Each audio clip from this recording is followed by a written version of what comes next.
চতুর্থ সপ্তাহে প্রবেশ করেছে মধ্যপ্রাচ্যের সংঘাত। এখন প্রশ্ন একটাই, এই যুদ্ধ কি থামছে নাকি ছড়িয়ে পড়ছে বিশ্বজুড়ে? ইরানের পাল্টা শক্তি প্রদর্শন, ইসরায়েল এখন প্রতিরক্ষা চাপে টালমাটাল, আর যুক্তরাষ্ট্রের হিসেবি অবস্থান। সব মিলিয়ে বিশ্ব দাঁড়িয়ে আছে এক অজানা মোড়ে। ধ্বংস, আতঙ্ক আর অর্থনৈতিক ঝড়। আজকের বিশেষ প্রতিবেদনে থাকছে যুদ্ধক্ষেত্র থেকে বিশ্ববাজার, সবকিছুর কঠিন বিশ্লেষণ। যুদ্ধের বাস্তব চিত্র। সংঘাত এখন আর সীমাবদ্ধ নেই দুই দেশের মধ্যে, এটি রূপ নিয়েছে মাল্টি লেয়ার্ড কনফ্লিক্টে। ইরান ও ইসরায়েল সরাসরি একে অপরের প্রতি কঠিন হামলা চালাচ্ছে। মধ্যপ্রাচ্যের বিভিন্ন মিলিশিয়া ও আঞ্চলিক শক্তি ইতিমধ্যে জড়িয়ে পড়েছে প্রক্সি যুদ্ধে। একদিকে যুক্তরাষ্ট্র, অন্যদিকে ইরানের মিত্র চীন রাশিয়া জোট ব্যাকএন্ডে খেলছে। গত কয়েক সপ্তাহে প্রায় 1000-এর বেশি ক্ষেপণাস্ত্র ও ড্রোন হামলা চালিয়েছে উভয় পক্ষের কৌশলগত স্থাপনায়। সাইবার আক্রমণের অভিযোগও উঠেছে। বিশেষজ্ঞরা বলছেন এটি এক ধরনের হাইব্রিড ওয়ারফেয়ার, যেখানে প্রযুক্তি, অর্থনীতি ও রাজনীতি একসঙ্গে কাজ করছে। চলুন দেখি কার হাতে কতটা শক্তি। ইরান বিশাল ব্যালিস্টিক মিসাইলের সম্ভার সাজিয়ে রেখেছে।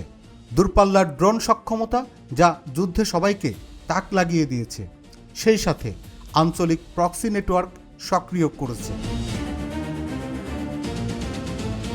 ইসরায়েল অত্যাধুনিক প্রতিরক্ষা ব্যবস্থা আয়রন ডোম, যদিও তাদের সেই প্রতিরক্ষা ব্যবস্থা তছনছ করে দেওয়ার দাবি ইরানের।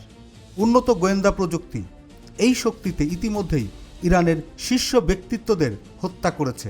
দ্রুত প্রতিক্রিয়া ক্ষমতা, বিশ্বে ইহুদি লবিং অত্যন্ত শক্তিশালী, যে কোনো সময় যে কোনো সিদ্ধান্ত বাস্তবায়নের ক্ষমতা রাখে। ইউনাইটেড স্টেট অফ আমেরিকা মধ্যপ্রাচ্যে একাধিক সামরিক ঘাঁটি, যা ইতিমধ্যে ইরানের হামলার লক্ষ্যবস্তুতে পরিণত হয়েছে। বিশ্বসেরা নৌবাহিনী ও এয়ার পাওয়ার। কিন্তু সরাসরি যুদ্ধে নামতে অনীহা যুক্তরাষ্ট্রের। ফলাফল কেউ পুরোপুরি জিতছে না, বরং স্ট্র্যাটেজিক স্ট্যালমেট তৈরি হয়েছে। কৌশলগত মোড়, ট্রাম্প ফ্যাক্টর। রাজনৈতিক অঙ্গনে নতুন সমীকরণ। ট্রাম্পের নমনীয় অবস্থান, তিনি সরাসরি সংঘাতে না গিয়ে ডিপ্লোমেসি প্লাস প্রেশার পলিসির দিকে ঝুঁকছেন। কিন্তু এর ভেতরে আছে কৌশল। যুদ্ধ দীর্ঘ হলে যুক্তরাষ্ট্রের খরচ বাড়বে, অভ্যন্তরীণ রাজনীতিতে চাপ বাড়বে, বৈশ্বিক নেতৃত্ব প্রশ্ন উঠবে। তাই ওয়াশিংটনের লক্ষ্য যুদ্ধ থামাও, কিন্তু প্রভাব বজায় রাখো। ইসরায়েলের চাপে পড়ার কারণ। ইসরায়েল কেন চাপে? বহু ফ্রন্টে একসঙ্গে চাপ। অভ্যন্তরীণ নিরাপত্তা ঝুঁকি, অর্থনৈতিক ব্যয় বৃদ্ধি, নাগরিক আতঙ্ক। এমনকি বিশ্লেষকরা বলছেন প্রতিরক্ষায় শক্তিশালী হলেও দীর্ঘমেয়াদী যুদ্ধে ইসরায়েল দুর্বল হয়ে পড়েছে।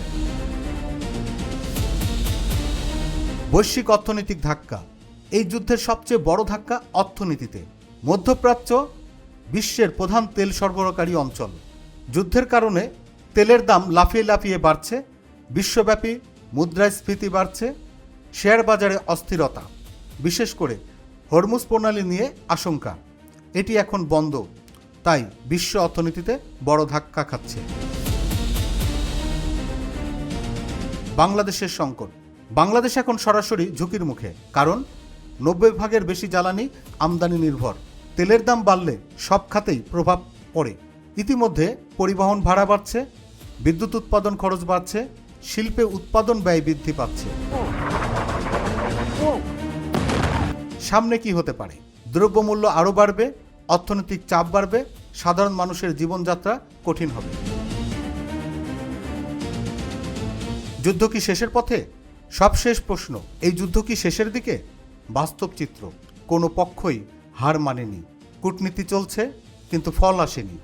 আঞ্চলিক শক্তিগুলো সক্রিয়। সম্ভাবনা তিনটি। 1, সীমিত সংঘাতে থেমে যাবে। 2, নয়তো দীর্ঘমেয়াদী যুদ্ধ হবে।